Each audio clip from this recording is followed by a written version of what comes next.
Olá, ouvintes do Mesa de Debates. Aqui quem está falando é o Guilherme. E vamos dar sequência aqui à nossa programação na primeira semana do ano, nossa segunda live, né? E a nossa primeira live, né? Dos moldes tradicionais que costuma fazer. Então, meu nome é Guilherme, sou um dos apresentadores aí do canal, né? E eu estou aqui, né, com Vinícius Gomes, né? E o objetivo aí desta entrevista, né, é falar um pouco aí do pensamento trotskista, né, e como que o Vinícius enxerga este pensamento, né? A intenção aí do é tentar, né, buscar várias vertentes aí do pensamento trotskista e trazer para você ouvintes e também de outros pensamentos aí dentro do campo marxista. Então, sem muita demora, tudo bem, Vinícius? Antes da gente começar, por favor, né, se apresente. Meu nome é Vinícius, eu sou coordenador do Comitê de Luta aqui em Goiânia, eu sou filiado ativo do Partido da Causa Operária e eu fui candidato a governador pela última eleição de agora, né? Mas infelizmente a gente não teve oportunidade de participar dos debates aí por conta da perseguição política que a gente sofre aí, né? E todos os problemas que a gente tem aí do ponto de vista da dificuldade que o TRE, que o TSE cria para que a gente desenvolva aí, o nosso trabalho e avance na nossa luta.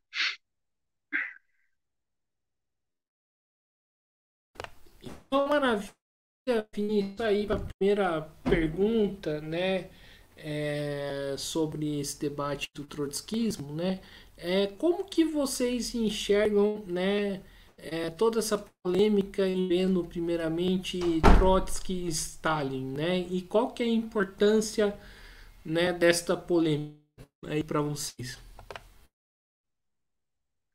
Eu acho que uma forma didática de começar essa discussão é a gente pensar no, nas contradições na evolução da luta pela revolução na Rússia, né, e pensar nas divergências políticas que se inicia entre o grupo do Trotsky e o grupo do Stalin, né?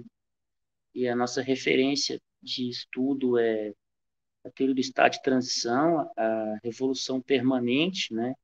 Então esse é o nosso ponto de partida reflexivo e do ponto de vista da prática política você tem uma política do stalinismo que é a supressão do debate político que leva um enorme atraso na luta histórica da classe trabalhadora. Inclusive, o próprio partido nasceu a TV Reserva, se eu não lembro bem, acompanhar a Natália, ela fez uma palestra de 1 hora e meia, 1 hora e 20 minutos sobre a questão da revolução permanente. Então, a gente enxerga essa polêmica aí como uma questão extremamente importante para o desenvolvimento da luta revolucionária, enxerga no stalinismo uma tendência que se internacionaliza pela força da União Soviética e é uma coisa que é absorvida nacionalmente por uma política de linha pequeno-burguesa. Acho que em síntese seria isso. Perfeito, Vinícius. E Vinícius, ainda nessa questão do debate, né, sobre o stalinismo, né, o trotskismo prega bastante a questão do internacionalismo, né? Como que o PCO vê este debate? Uma forma da gente tentar pensar essa questão é, por exemplo,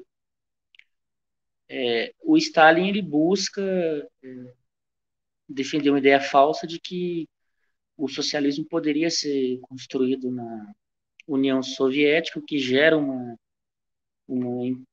controle da internacional, né, do, do Partido Comunista na União Soviética passa a influenciar bastante os partidos comunistas nos países e a impor a sua política.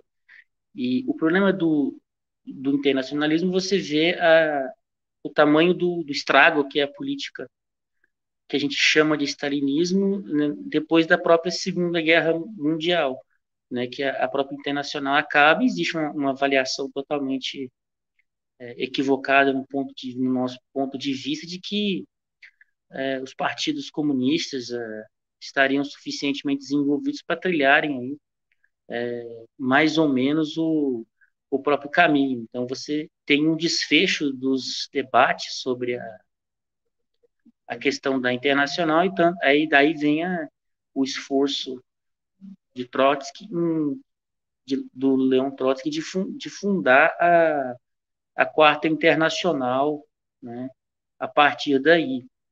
Aí a gente tem os exemplos mais concretos dos problemas da, da Internacional a ser citados, que é a incapacidade de enfrentar o fascismo na Alemanha, inicialmente, com uma política de que nenhuma unidade de luta com a social-democracia, com os socialistas reformistas, né? E todo mundo sabe hoje em dia que o nazismo, inclusive eu estava lendo um pouquinho do livro da Escola de Frankfurt, do Winghaus, né? A famigerada Escola de Frankfurt, né? Muito mais conhecida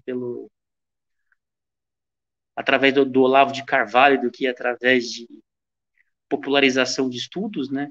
Que eles falam justamente desse processo de fuga que os frankfurtianos, que os teóricos frankfurtianos passam e aí no livro ele explica que a perseguição e a perca de cargos, né, dentro das instituições eram direcionadas a sociais-democratas, né, os socialistas reformistas, aos comunistas e aos judeus também.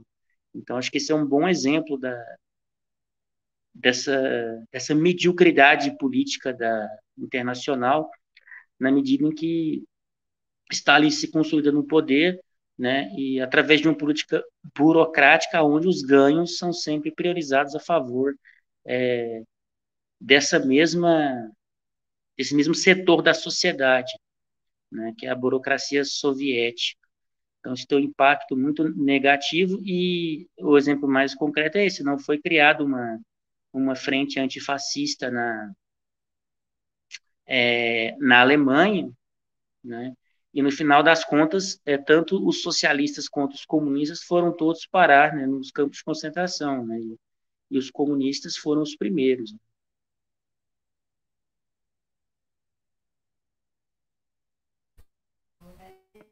Perfeito, Vinícius. A gente estava conversando aqui sobre a questão do internacionalismo e da importância do internacionalismo, né? Porém, né, a corrente do PCO, né, pelo menos ao que me consta, né, e ao que eu tenho conhecimento, aí você, por favor, me corrija se eu estiver errado,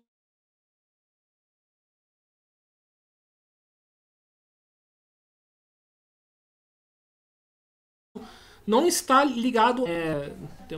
Eu queria aí vindo de você, ô Vinícius, né? Por que, que o PCO não procurou ligar uma corrente internacional?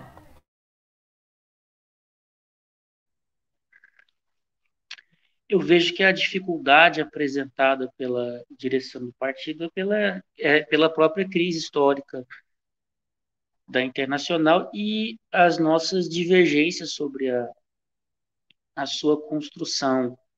Né? Basta ver um exemplo excelente, é o exemplo da guerra na Rússia, né? Já que os territórios foram anexados, a guerra já praticamente não é mais a guerra na Ucrânia, que quando a guerra iniciou, a gente já deu apoio, nós apoiamos a ação da Rússia por conta do histórico da imperialista da atuação na Ucrânia, que vem do golpe, o apoio nazista da Euromaidan, vem do massacre de Odessa, vem da formação de batalhões militares a partir de milícias nazistas ucranianas, né?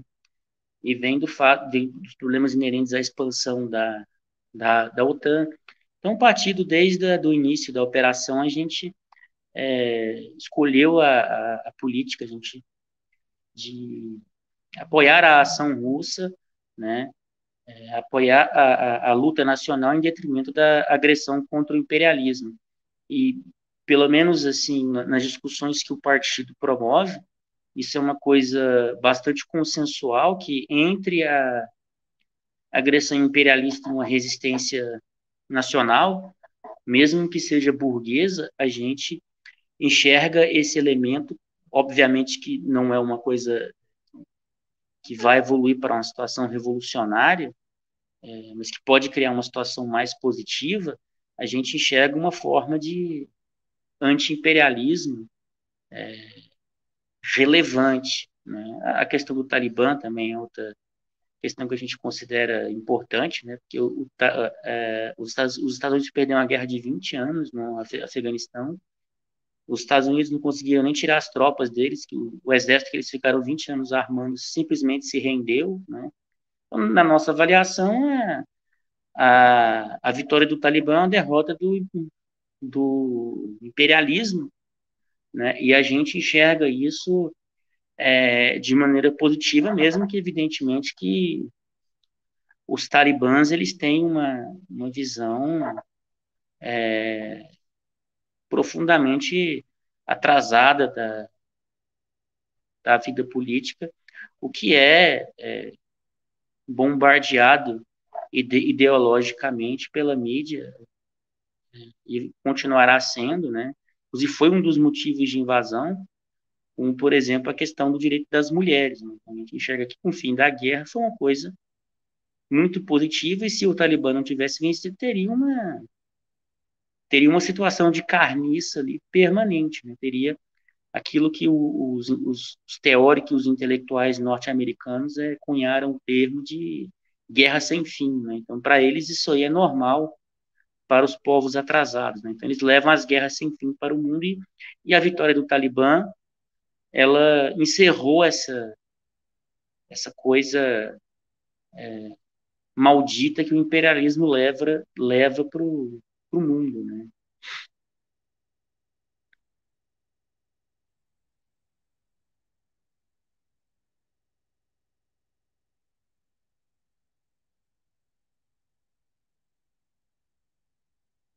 Ter um pequeno problema, pode continuar falando. Opa, então polêmicos, Vinícius, que eu tenho uma certa divergência que a gente pode aqui debater aqui tranquilamente, né? É... Mas antes disso, eu queria levantar um tema, né, da questão da independência, né, de classe, né, a independência da classe trabalhadora, né, que é algo que foi defendido aí pelo Trotsky numa das teses aí da Revolução Permanente e que eu particularmente vejo aí tem que ser defendido aí por toda a esquerda, né? Como que você vê primeiramente esse debate da independência de classe? Eu vejo que a independência de classe é um problema ligado diretamente às organizações da classe trabalhadora, né? E eu vejo que, seguindo a própria tradição que o partido luta para construir, isso aí depende da construção de uma mídia operária, né? De uma mídia dos trabalhadores.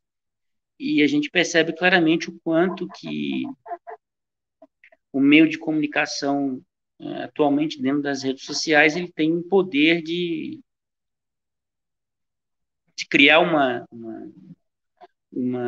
perspectiva autonomista, né, onde as pessoas elas internalizam os conceitos, internalizam as posições políticas de uma maneira quase automática, né, e que isso aí tende a reproduzir o pensamento burguês, tal como é colocado. Né? A gente viu isso durante o governo do Bolsonaro e viu o discurso de oposição ao Bolsonaro, ele virou um discurso praticamente que da Rede Globo, né? Então, os discursos morais, o fato da vulgaridade do Bolsonaro, os xingamentos do Bolsonaro, o amor contra o ódio, quer dizer, toda essa coisa, toda essa psicologia política que você cria, que está totalmente fora das questões fundamentais da classe trabalhadora, né? Quer dizer, a gente viu isso durante o governo Bolsonaro durante muito tempo, né? E a mídia impulsionava isso aí, a falta de educação do presidente em detrimento das questões fundamentais, né? O Lula, o Lula já assumiu, né? E desde o governo provisório, a gente viu a enorme dificuldade de se buscar desenvolver uma política que construa um orçamento robusto para se fazer investimentos, né? Até mesmo nas áreas de assistência social, já que no governo Bolsonaro não tinha nenhum orçamento guardado para esse ano, né? Para o ano de 2023, né? Então, a gente vê que já existe toda uma pressão por parte do Congresso, por parte do próprio Poder Judiciário para manter essa política de congelamento de gasto aí e de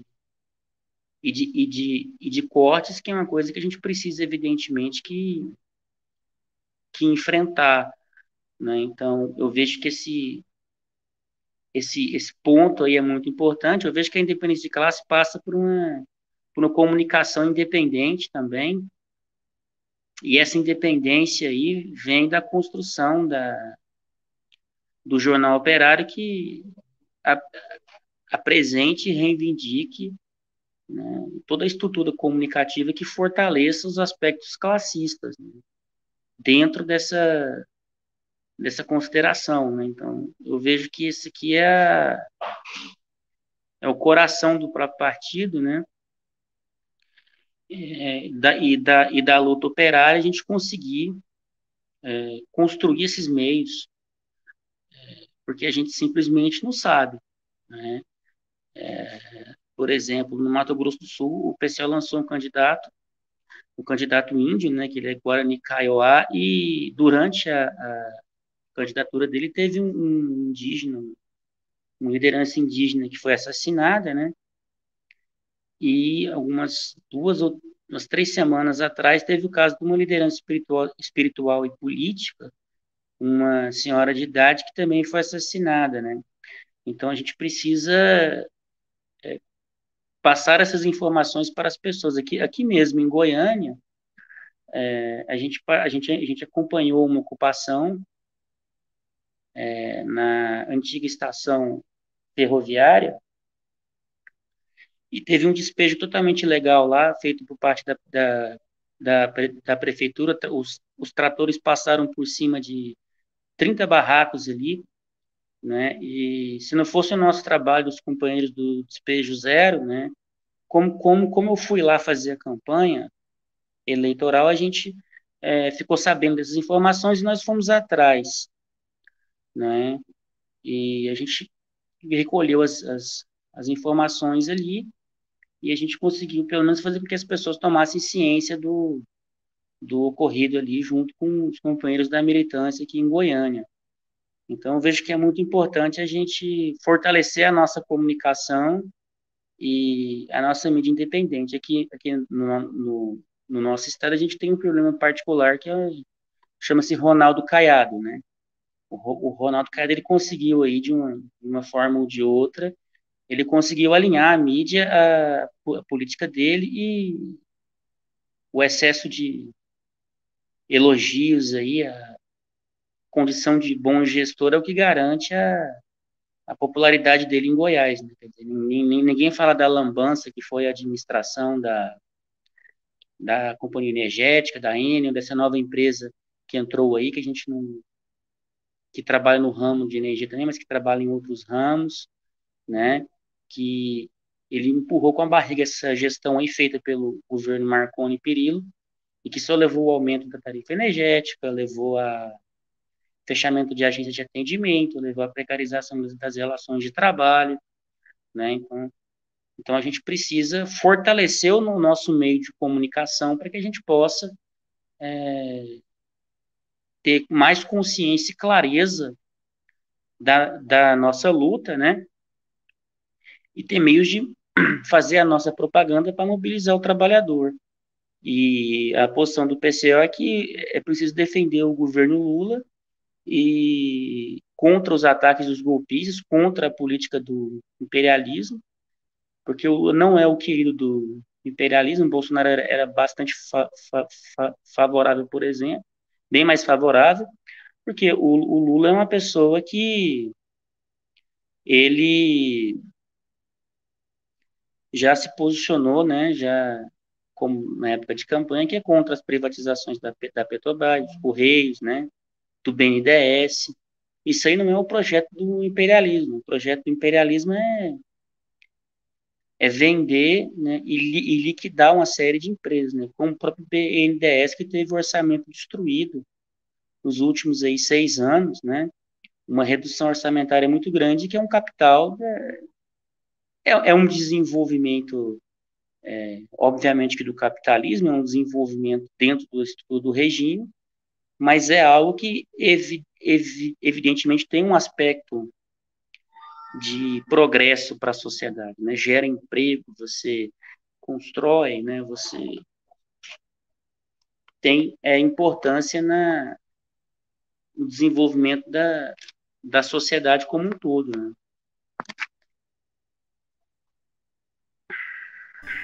Perfeito, Vinícius. Vamos aqui então para umas perguntas polêmicas, né? E a primeira pergunta polêmica que eu faço para você é em torno da questão do governo do PT, né? Que, né, você falou do imperialismo, falou da extrema direita, mas você não citou um fato importante, né? Que o governo do PT está aliado com a direita, né? Leia-se Geraldo Alckmin, né? Simone Tebet, e outras figuras carimbadas aí que, né, que são questionáveis e que a esquerda precisa aprender a questionar, né? A pergunta que eu faço para você, né, você fala em defender o governo Lula, né? É, isso não fere a independência de classe, primeiramente, né? E uma vez que o Lula tá ligado aí com essa direita tradicional. É, fere sim. Se a gente não levar em conta o nosso programa, nossa disciplina política, que é por uma para construir um governo dos trabalhadores, que é para fazer uma luta mais enérgica contra as privatizações, porque evidentemente o PT ele tende a governar do jeito que governou anteriormente, né, com parcerias público-privadas, né, principalmente com figura como o Alckmin, né, que está dentro do governo ativamente também, né, a Simone Tebet, né, então tende a travar essa essa luta. Então a nossa palavra de ordem é preciso defender o Lula, mas na perspectiva da construção de um governo dos trabalhadores, né? Então a ênfase Vinícius, é essa. Trabalhadores, né? Então a ênfase Vinícius, só peço é para você essa. repetir de novo que tem uma queda aí na, na transmissão, aí cortou a sua resposta.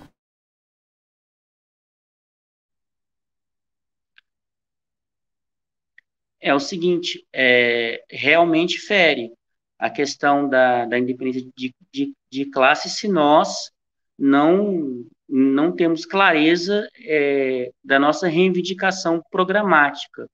Né? Então, a gente levantou a palavra de ordem Lula presidente por um governo dos trabalhadores e a gente mantém essa posição, até pelo fato de que como as coisas poderiam avançar sem importância histórica da figura do Lula. Né? Evidentemente que ficaria muito mais complicado. Né?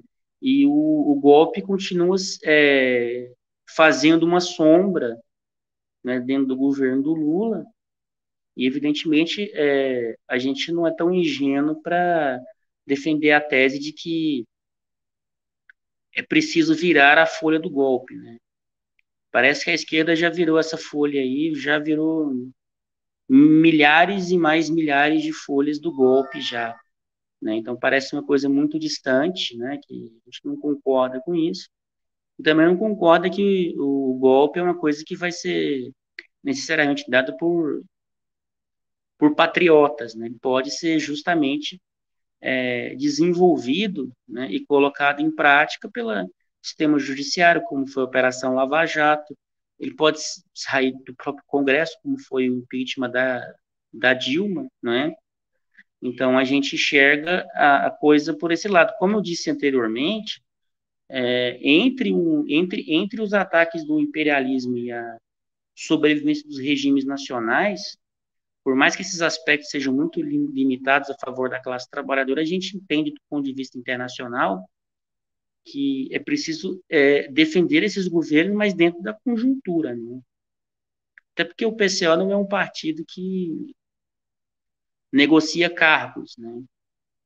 O partido não tem esse tipo de política, né? Então a gente não quer fazer carreira política institucionalizada, né? Não quer, a gente não tem essa preocupação é, dos cargos, né? Da importância dos cargos. A gente tem mais preocupação com a nossa disciplina enquanto posição política. Então a gente defende o Lula presidente, mas evidentemente que fará as críticas como vem fazendo durante anos, né? Como foi feita a crítica à frente ampla, né? Inclusive o PCO foi o primeiro partido que denunciou essa tendência de resgatar, né, essas figuras aí em crise, em decadência do PSDB e grupos desse nível do PMDB, por exemplo, né, que foram resgatados para tentar dar uma sustentação republicana, né, ao regime político burguês e oposição ao fascismo, né. Então o argumento deles era esse, mas a gente sempre discordou desse argumento. O que é interessante notar essa questão é que a luta contra o fascismo é que justifica a ruptura com a independência de classe, né? A frente ampla entra justamente nesse sentido, né? Então, não, precisamos nos aliar com qualquer um que seja contra o fascismo para levar adiante a nossa política, né? Aí o pessoal foi lá beijar na mão no FHC, né? Pessoal aí que é tudo um bando de picareta, inimigo da classe trabalhadora, inimigo do Brasil, né? Então, o privatizador mais violento que teve foi o próprio FHC. Então, a gente é contra essa política e tem a nossa, né? Então, a nossa é justamente recuperação dos direitos, ampliação dos direitos, o fortalecimento das organizações da classe trabalhadora, mobilizar o trabalhador. A gente não acha que a gente vai conseguir fazer alguma coisa significativa através do Poder Judiciário, através do Congresso, né? Mas é justamente através da luta da classe trabalhadora, da sua força de mobilização, da sua capacidade de manifestação, entende que é preciso impulsionar essas manifestações para que o governo ele se guie à esquerda e não seja pressionado, né, como já está sendo, né, pelo Congresso, pelo Poder Judiciário. Então, o caminho para a independência de classe eu particularmente vejo como esse aí. Certo, agora vamos falar aí do campo do internacional. Você colocou dois elementos aí que eu tenho um total desacordo, né, com essa política, da questão da guerra na Ucrânia e a questão aí do Talibã, né? Depositar confiança num país como a Rússia, na verdade, na burguesia russa, também não fere a independência de classe, né? Qual que seria, né? Isso seria buscar uma política independente, né, para o conflito. E a questão do Talibã, né? Vocês não contam, levam em consideração que o próprio Talibã, inclusive, né, mantinha relações com o próprio imperialismo na Guerra Fria? O governo russo ele é um governo tipo nacionalista, né? Mas como eu comentei antes, a gente apoia a Rússia porque ela expressa o enfraquecimento do imperialismo. Então, a gente considera que o maior mal que existe na face da Terra é justamente o poder da agressão imperialista. Então, a gente considera que, inclusive, o governo Putin, ele antecipou aquilo que era inevitável, e a gente concorda com muitas das reflexões que ele traz, no sentido de que a população russa ucraniana, a russa que mora na Ucrânia, corria e corre risco de genocídio mesmo por conta da questão das milícias nazistas e da hostilidade à população russa. O exemplo é o massacre de Odessa. A gente concorda que a expansão da OTAN inevitavelmente iria gerar um choque um tanto quanto profundo, né? E a gente não enxerga que essa guerra seja uma ferramenta para fortalecer a burguesia, os famosos oligarcas russos, né? Apelidados, os famigerados oligarcas. A gente pensa que a nossa posição, a posição do partido, não só do partido, mas eu acho que é uma coisa que é fato, que a guerra ela enfraqueceu essa burguesia pelo congelamento de gastos, pelas sanções, né? E essa burguesia se formou sobre um eixo de ação liberal, né? Acho que é isso. Sobre a questão do Afeganistão, sobre a questão do Afeganistão, os efetivos apoiadores dos Estados Unidos eram os mujahidins, né? Inclusive contra a União Soviética, que eles tinham derrubavam os helicópteros soviéticos com os RPGs, né, que comprados dos Estados Unidos, que eram vendidos abastecidos para eles, né? A partir dos mujahidins se forma esse grupo, né, que é um grupo religioso, né, de natureza religiosa, e os Estados Unidos simplesmente devasta aquele país ali, né, há 20 anos atrás, né, por conta da questão do atentado do Osama Bin Laden, né. Eu não me lembro o nome do grupo dele, terrorista, considerado terrorista, é o Al-Qaeda. Acho que era o Al-Qaeda, né, não sei. E porque o governo do Talibã tinha uma boa recepção a esse grupo, né. Então, isso justificou uma guerra de 20 anos. Os Estados Unidos, se eu me lembro bem, gastou 2,5 trilhões de dólares naquele país ali. E dentro de uma situação de polarização, acho que a posição do partido é não ver muita alternativa nesse momento histórico específico, já que não existe uma organização revolucionária no Afeganistão, propriamente dito, né?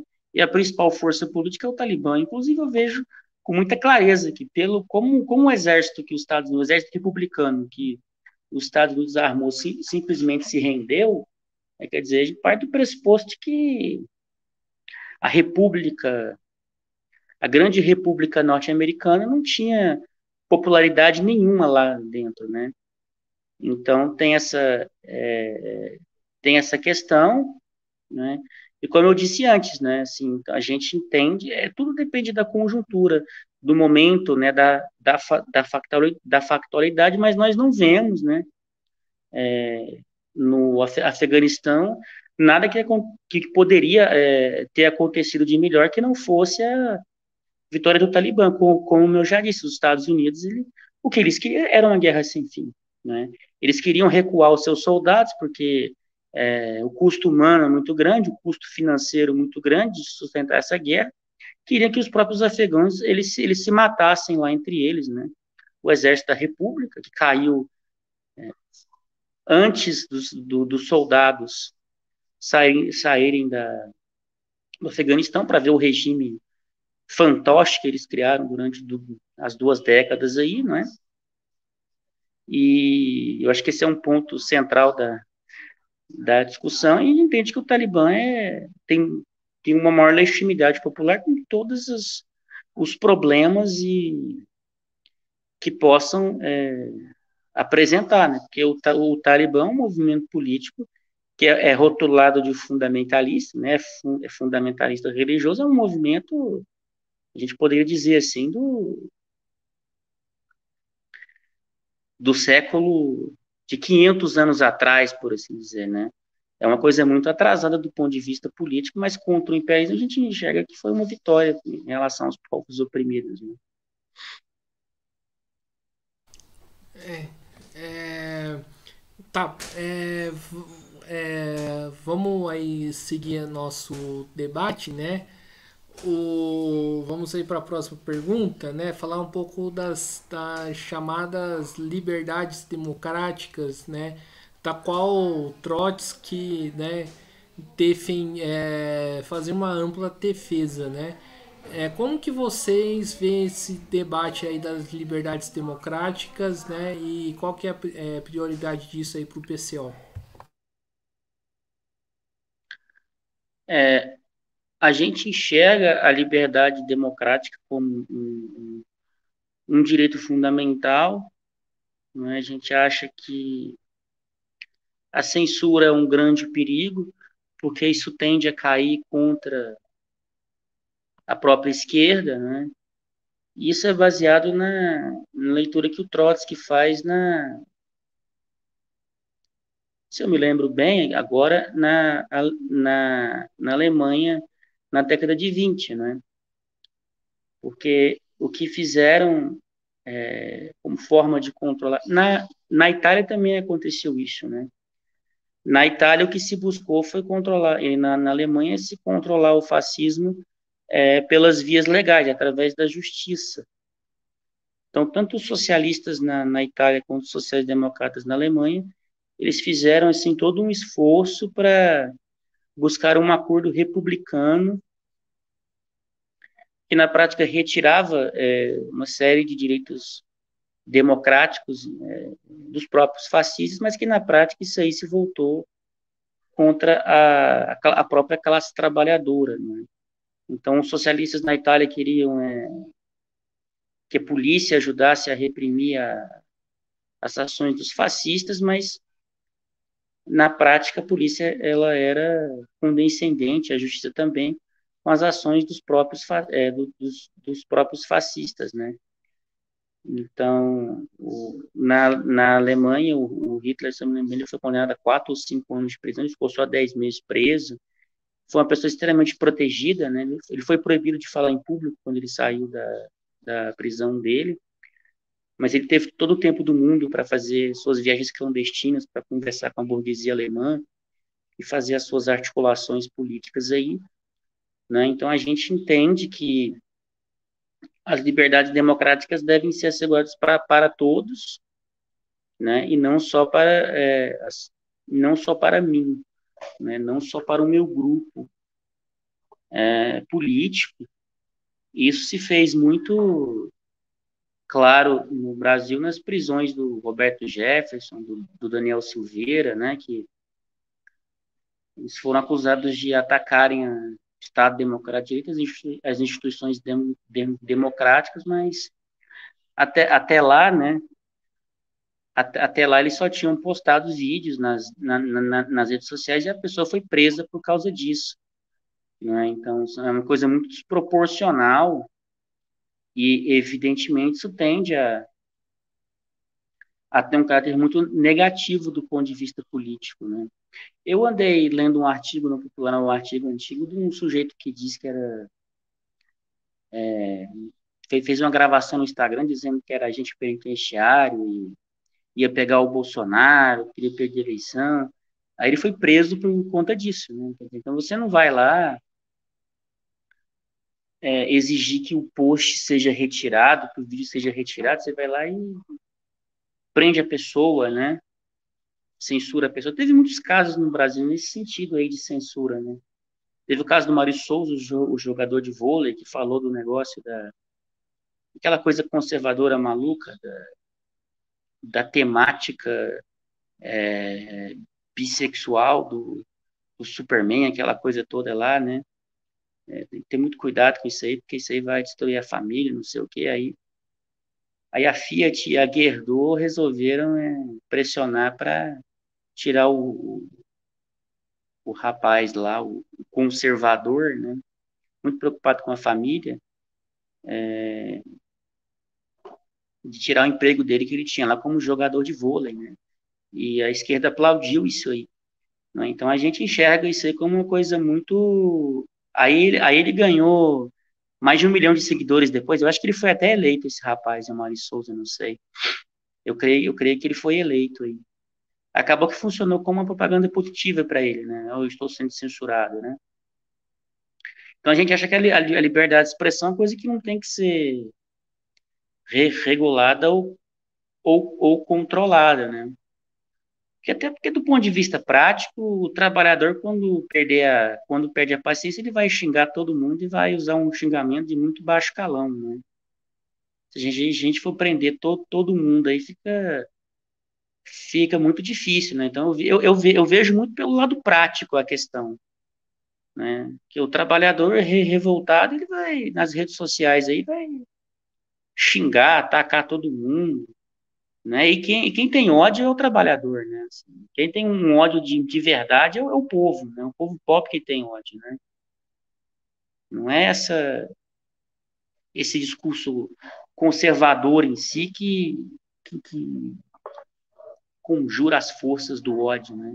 É quem está sendo oprimido que vai buscar as redes sociais para se expressar e a justiça tende a cair matando em cima do nosso pessoal, não é? Então a gente vê por esse lado. A gente defende a liberdade de maneira incondicional, sem restrições, como princípio, né? Porque isso tende a se voltar contra a própria classe trabalhadora e as suas organizações. Aí a gente não vai ter o exército de advogados que a burguesia tem, né? Não vai ter a mídia, a grande mídia para apoiar a gente. Então por isso que a gente defende isso de maneira irrestrita.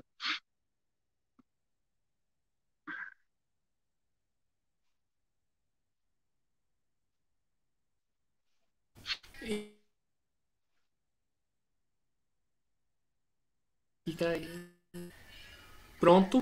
Ô Vinícius, e o PCO foi, né, a única organização aí do campo da esquerda que caiu, né, na malha do Alexandre de Moraes, né? Como que você vê isso, né, o Vinícius, né? Uai, sinceramente, viu, companheiro?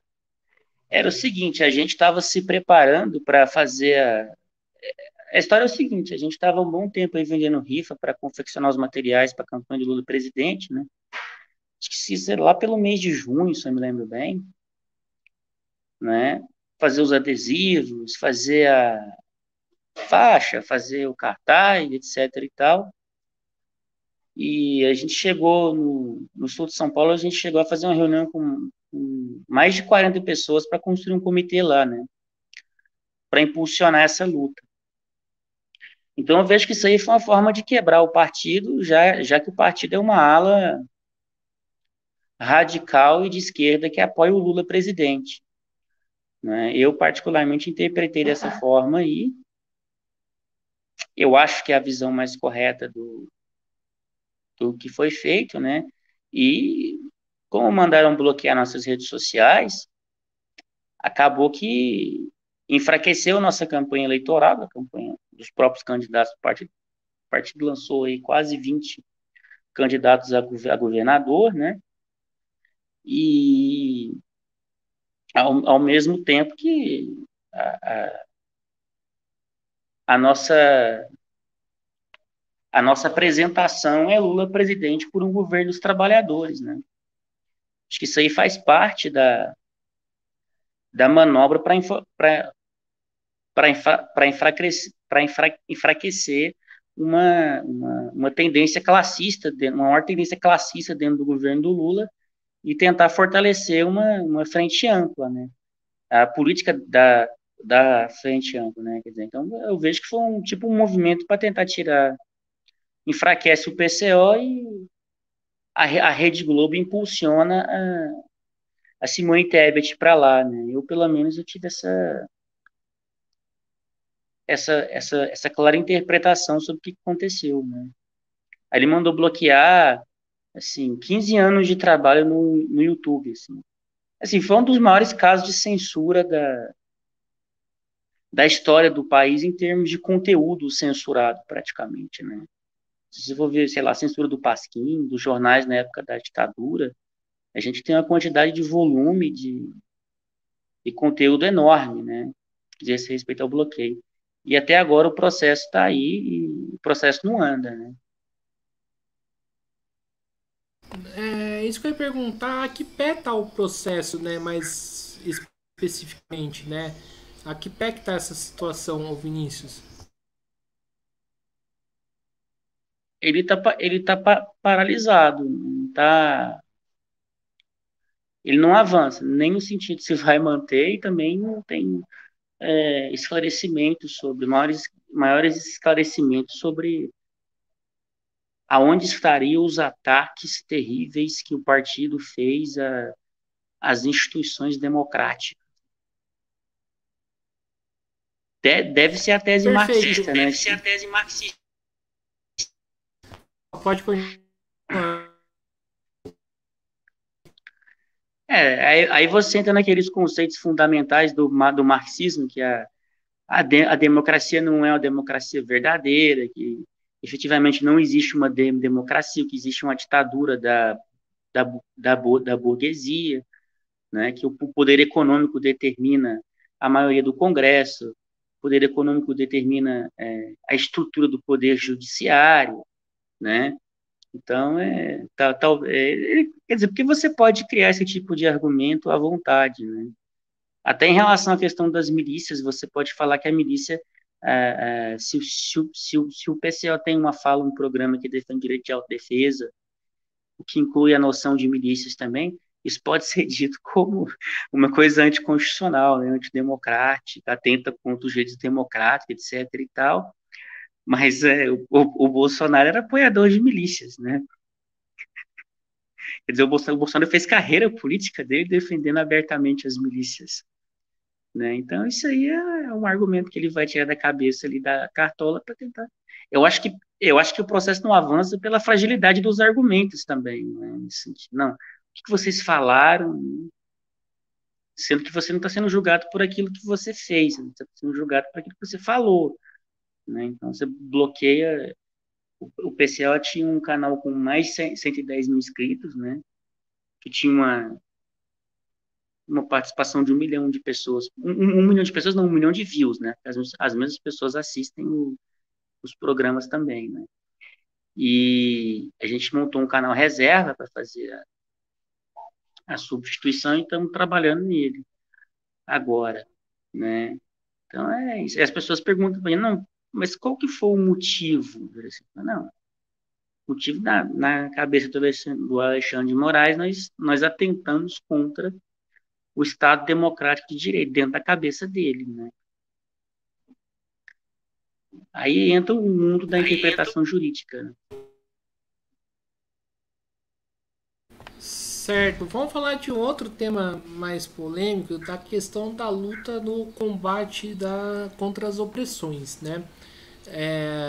A luta contra o combate ao machismo, né, a homofobia e Uhum. outras ramificações, digamos assim, né?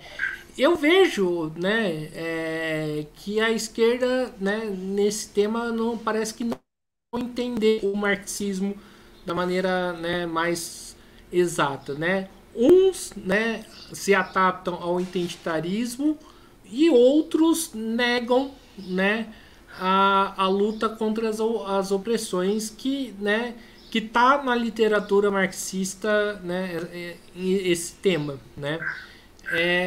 A pergunta que eu faço para você, né, como que o PCO enxerga, né, esse tema, né? O PCO vai mais para a vertente do identitarismo, o PCO nega essa questão, né, que eu particularmente acho que existe uma negativa em relação a isso, né? Inclusive você pode polemizar comigo à vontade. O PCO, né, vê como esse debate. Inclusive o partido vai organizar um curso de férias do dia 14 ao 22 com essa temática do identitarismo, né? Assim, do ponto de vista da palavra, a gente evidentemente que precisa entender o que seria essas opressões, né? Porque dentro do movimento identitário tem muitos setores que, evidentemente, que buscam meramente ascensão social, status social, né? E isso aí não... São esses setores que, na prática, não são mais oprimidos, né? A gente tem um caso exemplar, que é o caso do Eduardo Leite, né? Que do PSDB, né? Apoiou o Bolsonaro, né? Que lá no estado dele, todo mundo do meio político sabia que ele era gay, né? Homossexual. E aí ele foi lá no Pedro Vial, no Pedro Bial, né? Falar nossa, ele assumiu a sexualidade dele em público, aquela coisa toda ali. Mas evidentemente que ele não está do lado dos oprimidos na sociedade, né? Um sujeito que defende aí uma linha política muito reacionária, né? Então, o problema do identitarismo é que a coisa se manifesta como uma forma de dourar a pílula, né? Uma forma de você criar uma fachada ali para ideologizar o funcionamento do sistema capitalista, né, como um todo, né? Então, isso aí é uma coisa que está esfregado na cara das pessoas o tempo todo, né? Que os grandes bancos fazem essas propagandas, né? A Uber, Google, Facebook, né? Então, olha como nós somos defensores das minorias, dos oprimidos, mas o fato é que, quer dizer, é como se você jogasse uma bandeira colorida, linda e maravilhosa na frente de uma realidade que não quer ser vista, né? O Uber é transnacional, que a gente deveria ter superado essa empresa aí já, né? O Brasil precisa desenvolver as suas tecnologias próprias de comunicação, não ficar só dependendo dessa Twitter, de Facebook, de toda essa estrutura. E banco nem se fala, né? Propaganda inclusiva do banco do Itaú, você vê aquela propaganda ali, você vira e fala, isso aqui é brincadeira, né? O Banco Itaú inclusivo, estão muito preocupados com os oprimidos na sociedade, né? Então, acho que a crítica é justamente nesse sentido, né? E aí o Banco Itaú, com as privatizações na década de 90, 2000, no começo do ano 2000, esse pessoal aí viraram um monopólio, né? Antigamente tinha lá o Bamerindos, né? Tinha aqueles outros bancos menores ali, eles abocanharam os bancos estatais todos e viraram esse monstro que eles são hoje, né? Então eu vejo que o identitarismo, ele, no mundo da política, ele é uma cobertura para as ações do capital monopolista no mundo, né? Isso aí é uma coisa que tem que ser analisada com mais cautela, com mais cuidado, né? Porque senão a gente cai nas loucuras da extrema-direita e do conservadorismo também, né? Mas eu vejo que é isso. E isso aí é uma coisa que os Estados Unidos, né, leva muito a sério, as universidades norte-americanas levam muito a sério. E parece que dentro das universidades públicas também, esse negócio aí tá meio que uma febre também, né, dentro do ambiente acadêmico, né? Essas tendências identitárias nos últimos anos aí. E eu vejo que isso aí é uma cobertura para a gente não discutir questões muito mais graves e fundamentais, né? Eu vejo por esse ângulo, né? Agora é um debate que tem que se estender e também tem toda uma estrutura que vem sendo montada internacional durante anos, a questão das think tanks, das fundações, dos institutos, né, que eles fazem esse alinhamento com essas pautas, né, porque isso maquina, né, a, a ideologia da estrutura de propaganda, né, maquina ideologicamente a burguesia nesse sentido, né. Então você vê que nos Estados Unidos isso aí é muito claro, né. É o democrata identitário e o conservador republicano ali, né. Então você vê essa coisa muito clara e evidentemente que a gente enxerga que isso é um falso paradigma, porque o próprio Biden, né, que internalizou, a mídia fez enorme campanha em torno da figura do Biden, que a gente tem uma vice-presidente negra, nosso governo tem minorias, tem negros, tem LGBTs, etc. e tal. E a gente vê que o governo do Biden é um senhor da guerra, né? Ele é um grande senhor da guerra, pelo 70 bilhões de dólares enviados em apoio à guerra, apoio ao governo Zelensky, né? Apoio aos nazistas ucranianos lá no leste de Donbass, né? Que a Rússia já praticamente que já limpou aquele pessoal, pelo menos aquele pessoal que estava lá de 2015 em diante, principalmente concentrado Mariupol, né? Ele fez aquela limpeza ali, mas é o senhor da guerra, né? Então é uma coisa muito, no fundo, uma coisa muito cínica, né? Então fica parecendo que as minorias são privilegiadas e não oprimidas, né? Que estão sempre em evidência por essas grandes por essas estruturas de think tank, por essas instituições, fundações, e pelo governo norte-americano também que impulsiona isso. E na União Europeia é a mesma coisa, né? Na União Europeia a gente viu a final da Copa do Mundo, França versus Argentina, o pessoal falando o histórico racista da Argentina e dizendo que a França é uma maravilha multiculturalista, né? Ah, nossos jogadores da França, os imigrantes negros que foram incluídos socialmente, etc. e tal. Aí você vai ver a situação o Macron Macron lá virou o pai dos jogadores quando a França perdeu, quer dizer, é sempre você dourando a pílula, é sempre você fazendo uma cobertura, né? Porque o governo Macron quer fazer reforma previdenciária, o governo Macron é um dos governos que mais atacaram os imigrantes, né? Logo depois teve um atentado contra um grupo curdo, né, de imigrantes na França, né? Teve uma revolta dos grupos curdos lá contra a polícia, enfrentando a polícia, quer dizer. Mas a mídia vai vender essa ideia, né? Olha os argentinos, no século XIX eles eram extremamente racistas, né? Olha a França como é linda e maravilhosa, né? Porque a Copa do Mundo é um esquema de propaganda muito grande, né?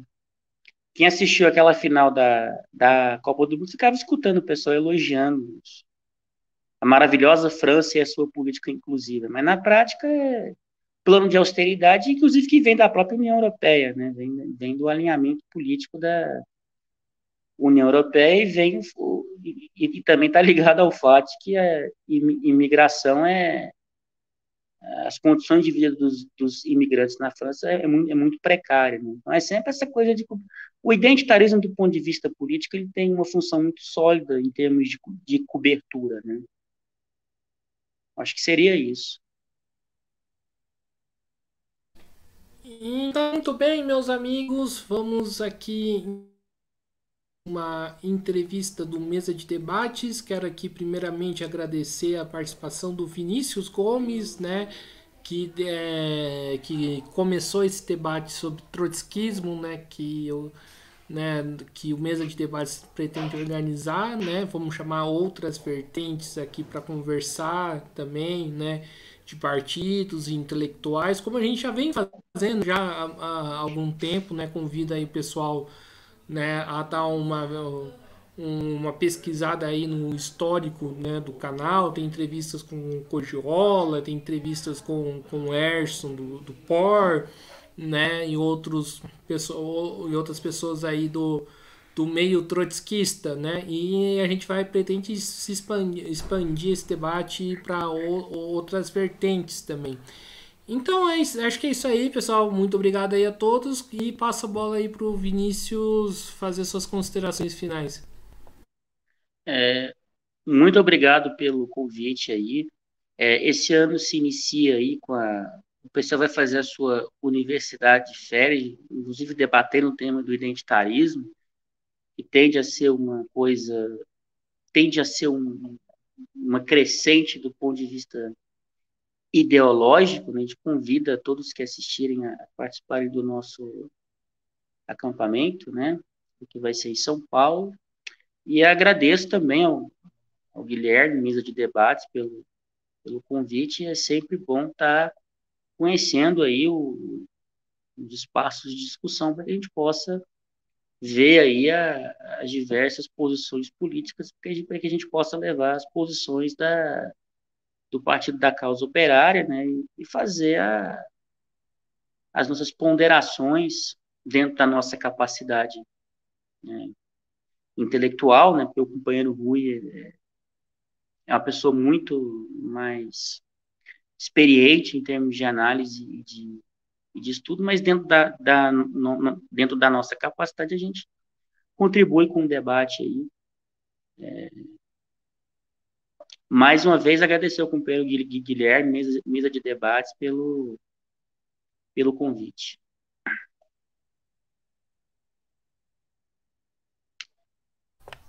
Maravilha, então. Então, mais uma vez aqui agradecendo ao Vinícius, agradecendo também a você que estiver nos assistindo. Não se esqueça de se inscrever no canal Mesa de Debates, né? De tudo um pouco. Curta, compartilhe, comentem, concordem, discordem aí dessa entrevista. Também, né, curta nossa página do Facebook, podcast Mesa de Debates de tudo um pouco. Siga a gente no Instagram, Mesa de Debates, e não se esqueça aí do nosso Pix 385 007 02800 para quem quiser que o canal, né, continue com as nossas atividades. Nós somos um canal independente, não dependemos de financiamento aí dos grandes empresários nem do estado, e nós gostamos, né, do que nós estamos fazendo aqui, né? Faça aí sua contribuição no Pix, pode ser aí qualquer quantia, né, para a gente, né, poder fazer esse trabalho. Então, muito obrigado a todos.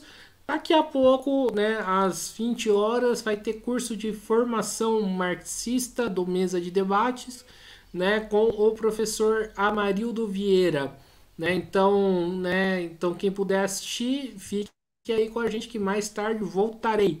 Então, um abraço a todos e fui!